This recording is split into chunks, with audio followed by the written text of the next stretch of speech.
For nearly 2 centuries, a strange phenomena has been occurring on Mahone Bay. Sightings of a ghost ship burning. People claim it to be the Young Teaser, a privateer ship that burned in the harbor. The Young Teaser was an American privateer. A privateer was a licensed pirate, a vessel given permission to hunt enemy ships for capture. The Young Teaser was a 2-masted schooner. She was built specifically for privateering. She had 2 spars of Norway pine. She was built of American oak. She was lined with cork in order to prevent the splinters from the broadsides coming in and hurting the crew. She had 5 guns on board. She was fast, meant to be a rapid raider. She came to Nova Scotia shores during the War of 1812, coming here in June 1813. Her captain was William Dobson, and when she arrived in the waters off Lunenburg and into the Mahone Bay, she had a crew of 26 on board. That particular morning, the people from Lunenburg watched with great care as they saw the 2 ships coming across the bay. They were worried because some years before, the town had been raided by privateers, and this might mean another raid. As they watched the events of the day unfold, the American privateer was cornered in the Mahone Bay by 2 British warships. One, the frigate Orpheus, and the other, a ship of the line, a 3-decker named La Hogue.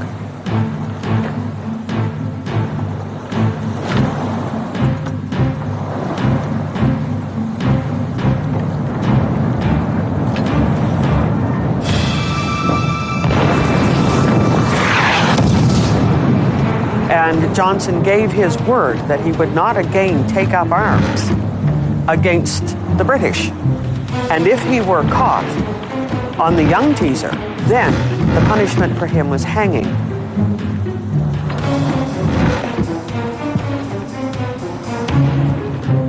And they were hoping under the cover of darkness to slip out of the bay between Tancook and the Blandford shore. However, that was not to be, for La Hogue lowered 5 of her boats away, and they began rowing toward the Teaser. As the Teaser's crew saw the British ships coming, one in particular watched with great anxiety. Frederick Johnson had been the lieutenant of the Teaser. So he, more nervous than the others, went into the galley of the Teaser and took a coal from the stove and ran forward and threw it into the magazine. The powder magazine exploded and the ship burned into the night. Residents were horrified to see such a sight. It was shortly after this that residents sighted the Young Teaser burning in Mahone Bay.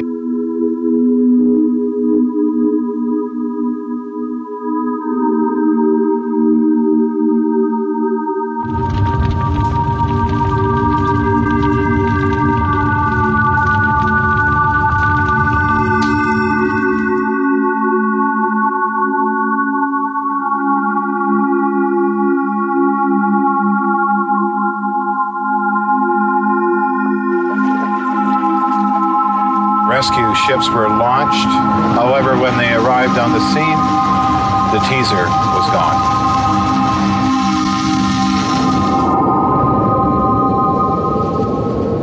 There is a phenomenon called St. Elmo's fire.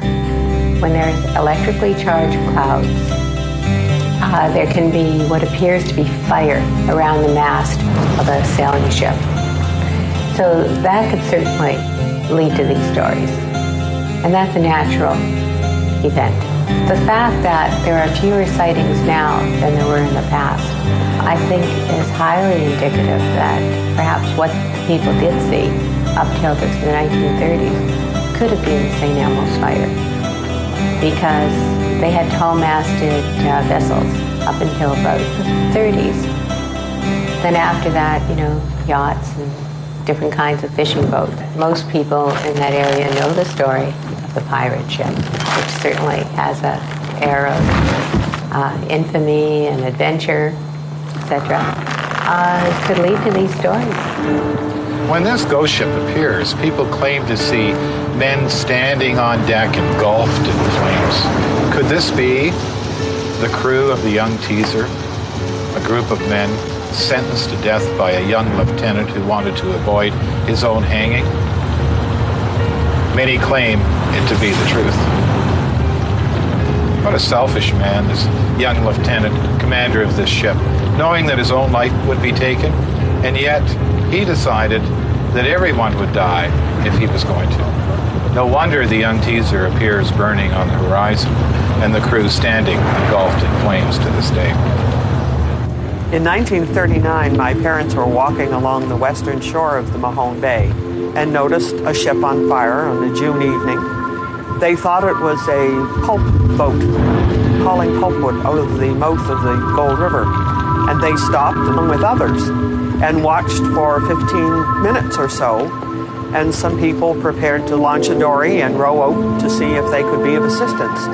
And all of a sudden, there was just like a great explosion, but not a sound. And the whole apparition disappeared. When we had moved to Cheston, we knew the story of the teaser. We were out for an evening stroll, probably close to dusk, around 8 o'clock in the evening, and we're just coming down around the foot of King Street in Chester by the Yacht Club. And my husband said, look out there, around Round Island there's something burning. And we stopped and we looked. First of all, we thought it was an island burning or somebody burning bush or something. And then we both realized it was a shape of a boat. Shape of a schooner. So when we watched it for a little while, we even knocked on neighbors' doors and got them to come out and confirm the fact that what we were seeing was what they could see. So it was kind of, that's why it was such a thrill to think that there's the famous teaser. We watched it for about 20 minutes, and we called friends to take a look, and they saw the same thing that we did. In fact, they said that they'd been out in the whaler the next morning to see if they could find some remnants of burning, like some field on fire, or they could find no evidence at all. It would seem that the crew of the young teaser have decided in goodwill to save other people's lives. The young teaser is sighted often when a ship is lost at sea.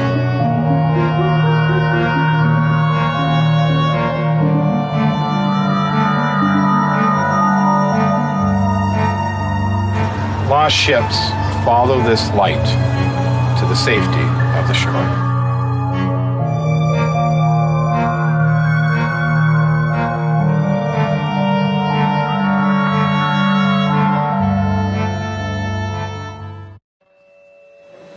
To this very day, people report seeing a burning ship on the waters of the Mahone Bay.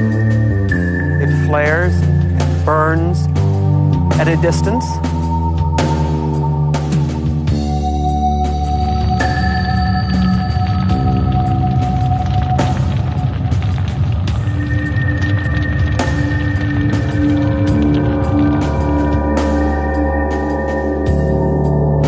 By the time that people go to investigate, the ship has vanished.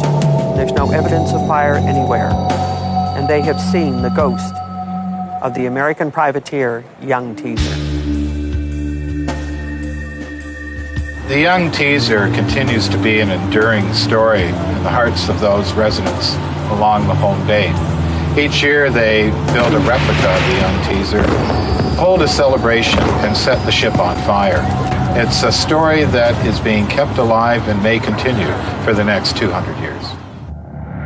Niagara-on-the-Lake, Ontario, and Hudson, Quebec. Two beautiful, peaceful inns, but some guests who check out never leave. Niagara-on-the-Lake has been called the prettiest town in Canada. It is also the most haunted. During the War of 1812-1814, the town was invaded a number of times by American forces. American forces burned this town, many died, and their ghosts still linger to this day. People may not realize that General Isaac Brock had a love in his life. She was a lady, indeed, Lady Sophie. Her family was well known and carried a title. However, General Isaac Brock, although well respected and fairly wealthy, was not the proper suitor. They met secretly, and during those times, you can only imagine the conversation they had. What would they do? Where would they go? Together they planned their future. Engaged to be married, it would all change on that fateful day during the War of 1812. On October the 13th, 1812, the American forces invaded Canada. General Isaac Brock, leaving Fort George with his forces, met the Americans at Queenston Heights. Brock led a charge up the hill. An American sharpshooter caught him in his sights. He fell mortally wounded. Still, he struggled to lead his men. Unfortunately, Brock died before he could see that victory of the day.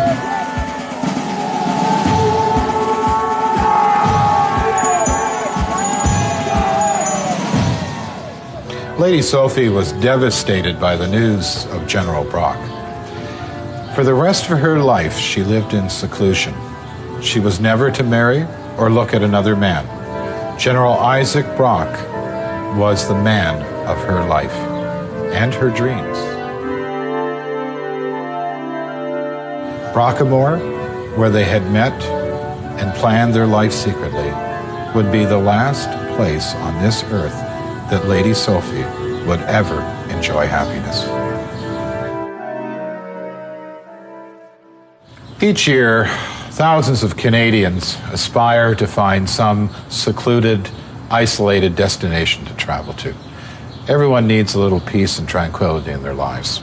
And Canadians these days seek out these beautiful local inns to stay in and enjoy the historic countryside while they're there. But few realize all the unseen spirits that are walking down sidewalks, looking out windows, and occupying rooms in the local inns. Historic Brockmore is haunted by two spirits. One is Sophia Shaw, and the other one is General Brock. And the two are there because they were lovers.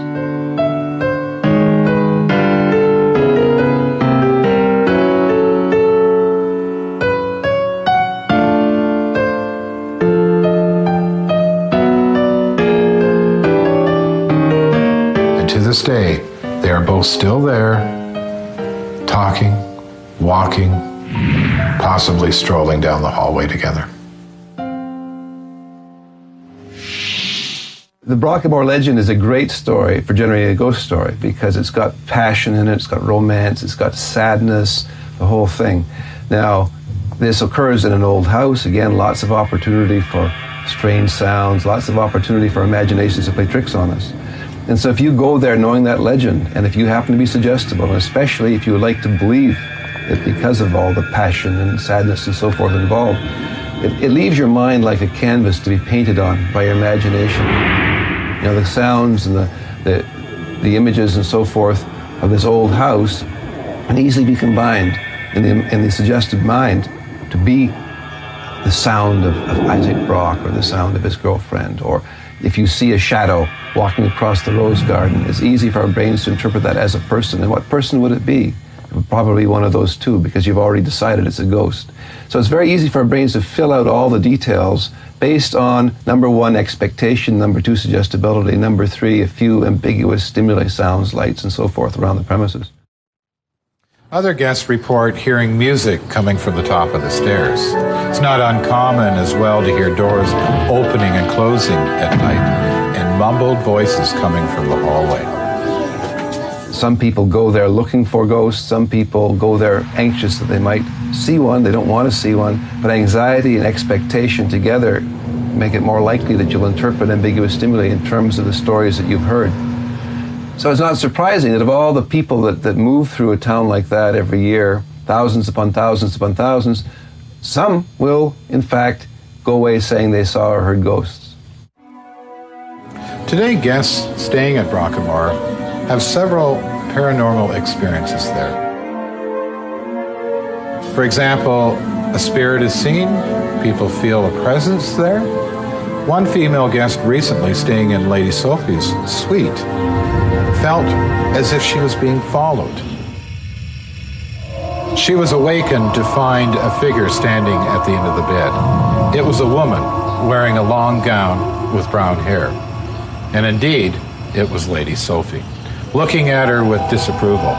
It would seem that Lady Sophie is very jealous about another woman in her home called Brockemore.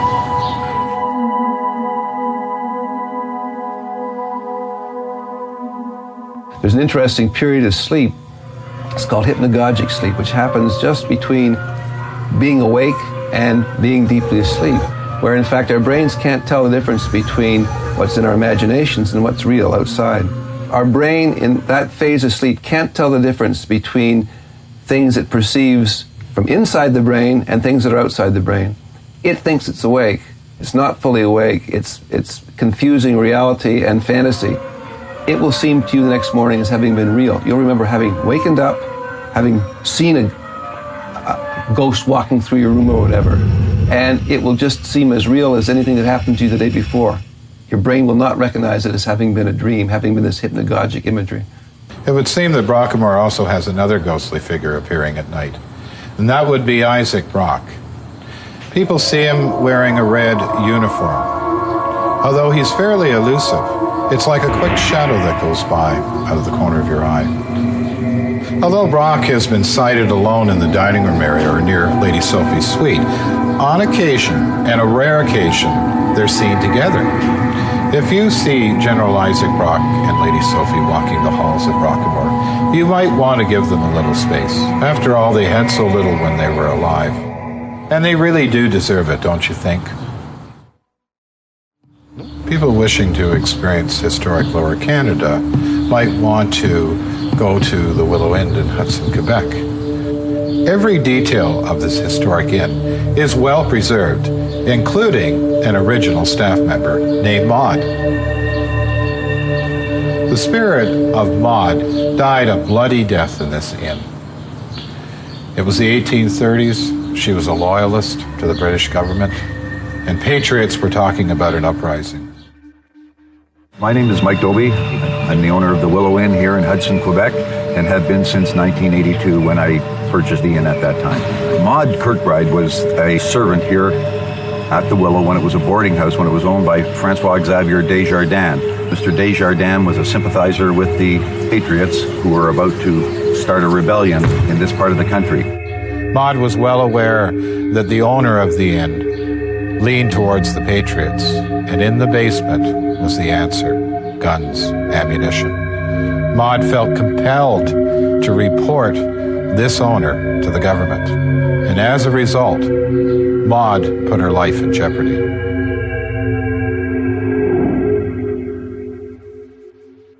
Willow was subsequently raided by the militia here. All the weapons were confiscated. That put an end to that part of the rebellion as far as the help coming from this side of the river. The Patriots weren't happy with Maud's actions. Revenge was the key word. Late one night, they crept down the hallway of the Willow Inn. Maud heard a noise. She went out to investigate.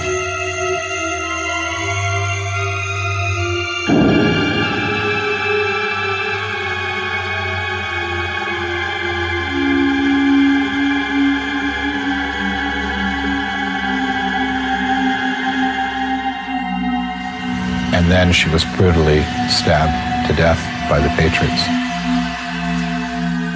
She was left there to die.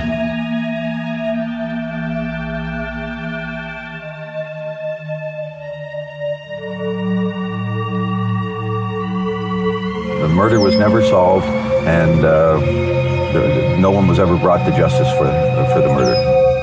As a result, her spirit remains there today. An untimely death is one very good reason for a spirit to remain behind. And Maud may feel that she needs some form of revenge. Shortly after taking over the Willow, the first summer, we had a number of different guests staying here. One guest who was staying in room 6 experienced Maud's spirit.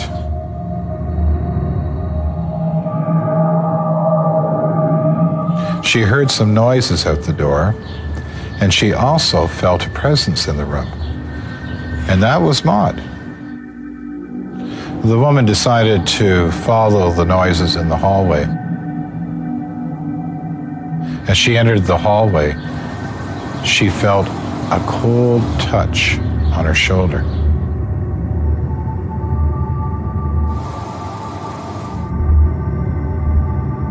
The guest was so uncomfortable, feeling a presence like she was being followed in the inn. She went to the management to complain.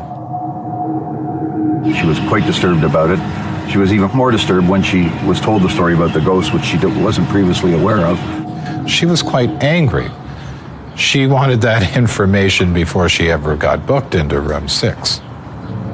Room 6 seems to be the center of activity in Willow Inn, but there's another odd slant to this story, and that is a wheelchair that seems to take on its own personality.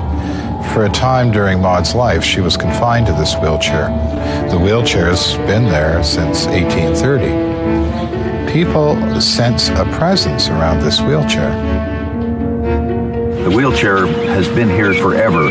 I've spoken to the past 3 owners of the Willow going way back, and the wheelchair was here. It seemed to be a part of the Willow, and they are pretty sure that it was Maud's wheelchair at the time. In the fire of 1989, the wheelchair was up in one of the rooms. It was just used as more as decoration and to keep the folklore alive. And that room was gutted. The beds were burned. Everything was burned in the room except the wheelchair. And the wheelchair didn't have a mark on it. It is not uncommon to hear stories about objects being possessed by a spirit, for example, a lamp or a mirror. Often a spirit is attached to these objects. So unless the object is buried with that individual, there'll continue to be activity around it. One guest who had stayed at the inn had the ability of second sight. He might not have been aware of it at the time, but he felt something or someone trying to communicate with him.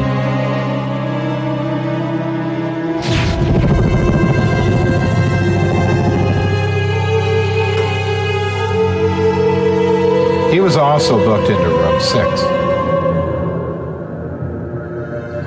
The wheelchair, well, he was drawn to it in some ways. He knew there was something going on with that chair. Our guest dozed off for a time in room 6, and when he awakened, the wheelchair had moved on its own and was much closer to him. The wheelchair has a presence of its own, and we know that because the wheelchair has the ability to move around all by itself. And a number of times this wheelchair has been found in other parts of this historic inn. Guests have also stated that they've seen white orbs of light floating around this wheelchair. It is quite possible that the orbs of light are somehow attached to Maud's spirit. Over the years, speaking to families that had relatives here in the early 1900s, the stories were prevalent of Maud, who was still here and haunting the Willow. Maud is still at the Willow Inn in Hudson, Quebec, because she may feel her death still needs to be avenged. The men who murdered her went free, and Maud needs to be freed herself. To her, the year is still 1830, not the year 2002. Throughout Canada, we have many of these historic inns that are haunted, from General Isaac Brock and Lady Sophie to Maud the servant in Willow Inn. These spirits in these historic dwellings remain forever imprisoned in their world. The Ottawa County Jail was built in 1862 to house criminals in the Ottawa district. Anybody could be prisoned here. There was women, there was children, families, hardened criminals, people who owed money. There was public hangings, torture cells, There was a lot of death, a lot of disease, lots of different things that are even unthinkable today. Guards could actually torture or hurt prisoners should they want to. The inhumane living conditions, solitary confinement cells, and this wasn't a prison that anybody would want to stay in. This was more like hell on earth. Carleton County Jail is haunted. It's probably one of the most haunted buildings in Canada. This jail is littered with spirits. People have numerous experiences that are staying in this jail today that's now a youth hostel. Housed in this prison were many different types of prisoners. You had murderers alongside petty thieves. Even children were housed here. Children were placed in jail as a result of theft, and often when families didn't pay their debts, the whole family was incarcerated in the jail. I mean, there's a lot of stories about people hearing children crying, people hearing children speaking, maybe songs, stories, things like that. The need to have a women's prison solely in this prison was needed, so they converted the 9th floor, which was once for a couple of years the hospital, into a women's prison. The majority of the women staying there were prostitutes being taken off the streets and put into this prison. Some people believe that the legacy of all this human suffering still remains within the prison today. Some people even believe that it may be haunted as a result of all the different things that happened here. This place actually had a number of different things happening in the prison all the time. Even public hangings happened here. Canadians have always been fascinated with crime. And at one time, thousands would participate by attending public hangings in this country. One of the most famous people who were hanged at the jail was Patrick Whelan. And Patrick Whelan was accused of murdering Thomas D'Arcy McGee, one of the fathers of Confederation. And Patrick Whelan, when he was hanged on February the 11th, on the 11th hour of 1869, 5,000 people watched Patrick Whelan swing. So, believe it or not, Patrick Whelan believes he was innocent. And that's why he stays there. Okay, this is death row. And this cell just here is a cell where Mr. Patrick James Whelan spent 10 months awaiting his execution along with his own personal guard, Mr. John Lyle. On the day of his execution, he would be taken out of here and accompanied with his guard and the prison warden and a clergyman all the way down to the gallows, taking what we call the walk of death. When you get down to the gallows, you'll stand in front of the trapdoor, and this priest will read you your last rites. On the words, "May God have mercy on your soul," you'll step back onto the trapdoor and hang to your death. Mr. Whelan did not actually hang on these words. He hung on his own personal speech, which goes something along the lines of, "I forgive all those who have wronged me. I forgive all those I have wronged. God save Ireland, and God save my soul." And on those words, he stepped back and hung to his death.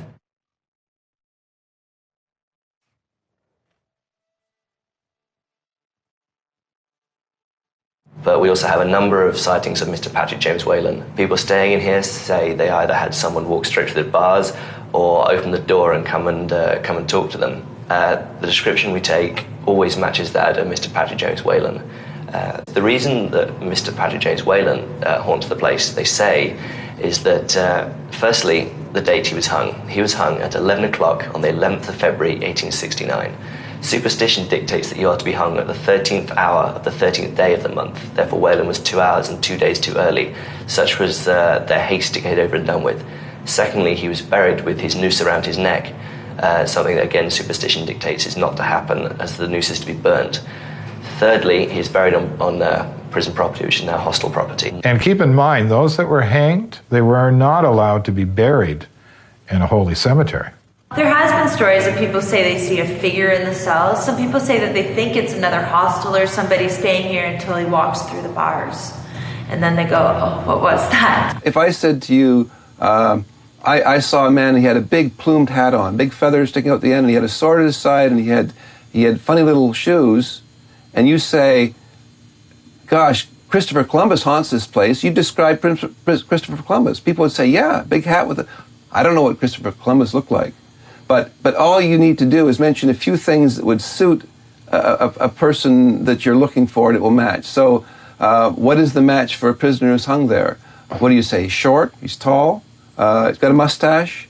You know, out of 10 or 12 things you say, maybe only 2 or 3 of them match, but they'd match a whole bunch of people. But it's very easy for people to say, "Oh, this is a direct hit." Yeah, I find when I walk on death row, you know that feeling you get with the pigleys on the back of your neck?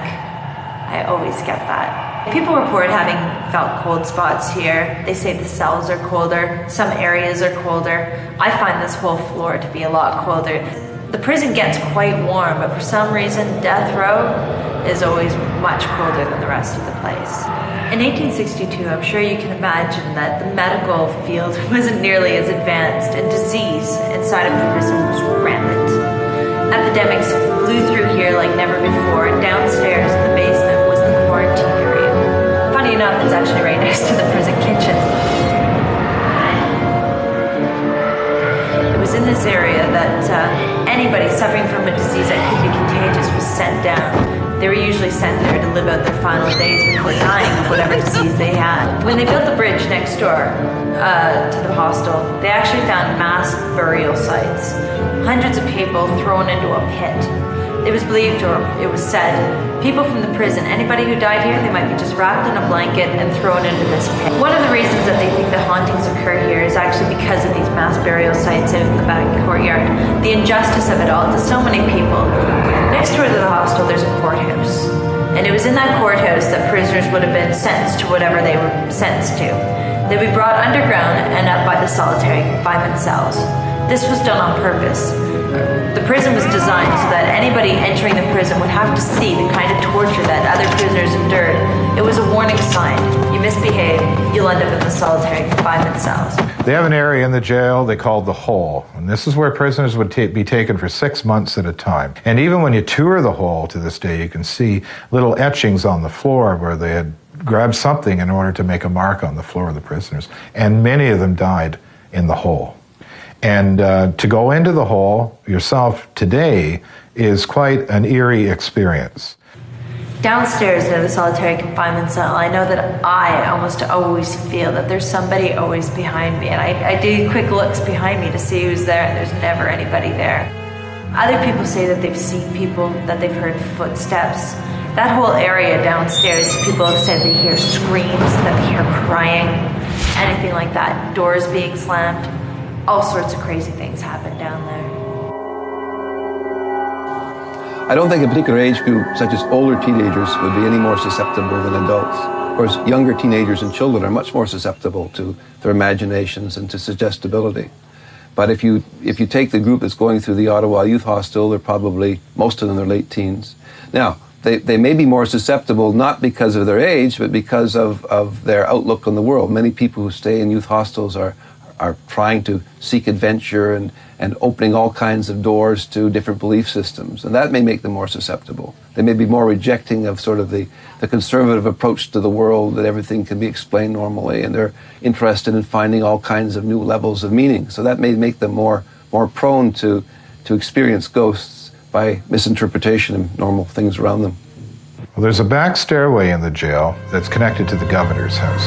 But back in the 1970s, when they were restoring the jail, they found an inscription on the wall going down the stairs. And the inscription read that I am a vampire and I will feast on your body. If you want to find the way of the path, you need to climb 94 or 95 stairs and you will find a book at the top of the bookshelf. There is a story about the side staircase, which is known as the secret staircase. And there was an inscription on the wall, an inscription about vampire ghosts. Now, the story goes is that one of the warden's children was on his way out to school, and it was a vampire ghost. I mean, we're not talking blood-sucking ghosts. These types of ghosts are ghosts that prey on the weak, the young, the sick, the old. Anyways, and that this child was out to school one day, and that this ghost actually possessed the child. This child being young, this child being ill. And he got sicker and sicker, and they were able to tell from little things that he did that this was not normal. This child never really, he was an active, loving, happy child until one day things switched, and that this little poem was written in the side staircase. So there are rumors that there is a vampire haunting this jail. They don't know who did it. They don't know how it got there. It was just there.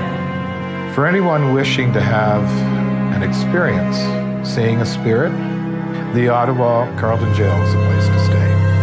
You're guaranteed that you'll see something, feel something or hear something there. In 1859, a Canadian entrepreneur opened Watson's Mill, which became the lifeblood of the community. It was the fruition of a dream, but a tragedy ended it all one horrible day and began one of the strangest ghost stories in Canadian history. My name is Glenn Shackleton. I'm the director of the Haunted Walk of Ottawa. The spot that we're in today is the Manotick Grist Mill, also known as Watson's Mill. And this is one of our more famous haunted spots in the Ottawa area. Joseph Currier built the mill in 1859 and 1860. They officially opened the mill on Valentine's Day, 1860. And the Ottawa Citizen newspaper reported that it was one of the finest mills that they had ever seen in eastern Canada. The year after the mill was built, Joseph Currier got married to a very young wife. She was half of his age, only 20 years old, a woman by the name of Anna Crosby Currier. 2 weeks after they were married, Joseph Currier brought his wife here to visit the place of his business. And as they were conducting business downstairs, they told Anna to be free to wander through the building and have a look at it for herself. March the 11th, 1861 was when the tragedy struck. They came and settled in Ottawa in early March, went on to Manotick to have the first official celebration of their one-year anniversary of a very successful mill. Mrs. Currier, who was 20, and Mr. Currier was 40, were being shown through the mill, and on the second floor, her long hoop skirt got caught in one of the revolving pieces of machinery. She was flung against a very sturdy post, killed instantly, and that was the beginning of the end of Mr. Currier. His wife was so much a part of him that when she was killed in the mill, he just couldn't take it anymore, and he got out of the mill and apparently never came near the town again. Instead, he went into the carpentry business in Ottawa, where he began to build houses to get over his grief. One of the buildings which he built and spent most of his time on was 24 Sussex Drive, now the home of the Prime Minister of Canada. This is a highly charged story about emotion, raw emotion called love. The love between two people, a man and a woman. Unfortunately, this love would and wouldn't extend beyond the grave. She's still there. He may not be. The first reported sighting of the ghost occurred when a fisherman fishing off the dam got caught in a very heavy wind and rainstorm, and he sought refuge out of that by crawling in an open basement window in the mill.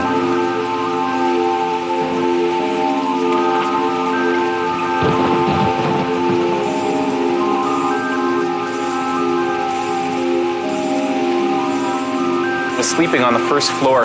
In the middle of the night, he was awakened by the sounds of loud moaning and weeping. He was absolutely terrified.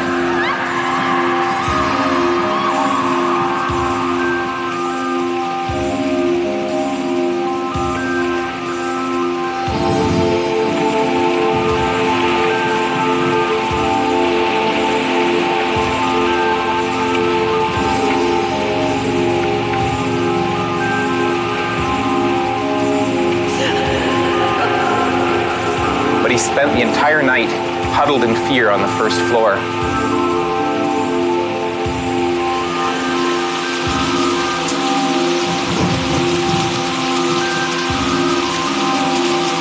In the morning, he found out that there was no one in the building all night long.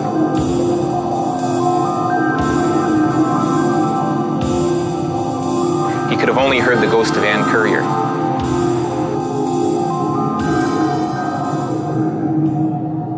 Many of the people in the village of Manotick also say that they will see signs of Anne Currier.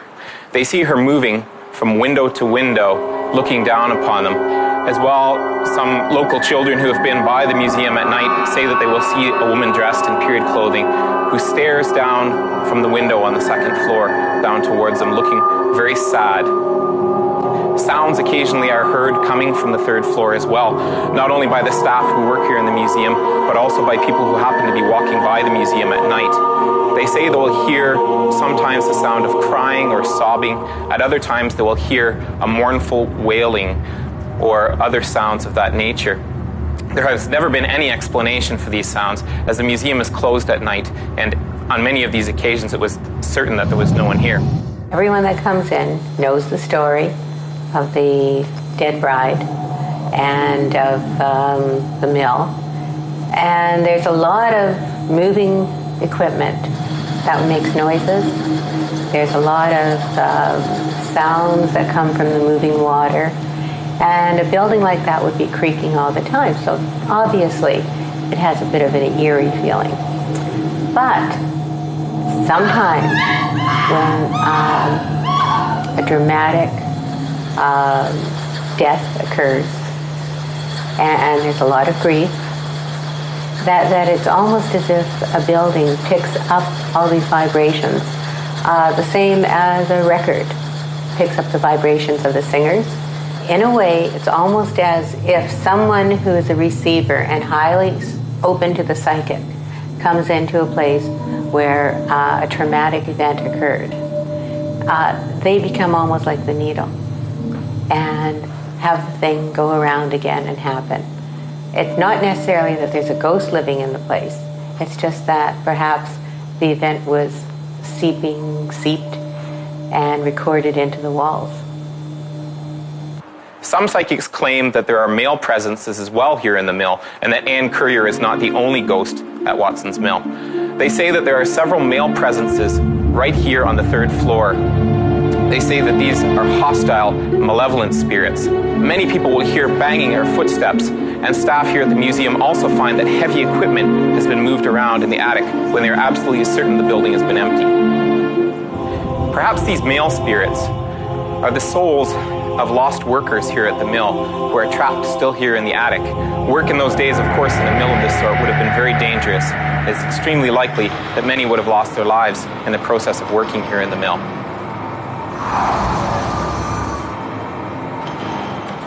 The staff has experienced numerous sightings or sounds or even temperature changes in the mill. One employee in particular would hear voices, and this led her one day to go down into the basement.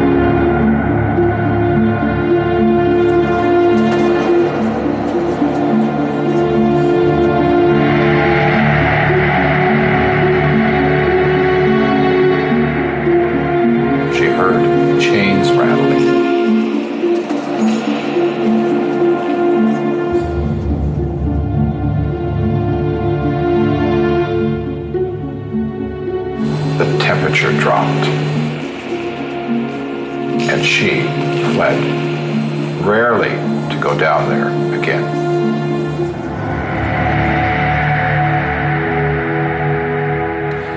Watson's Mill is still run as a museum, so it is a place that anyone can visit.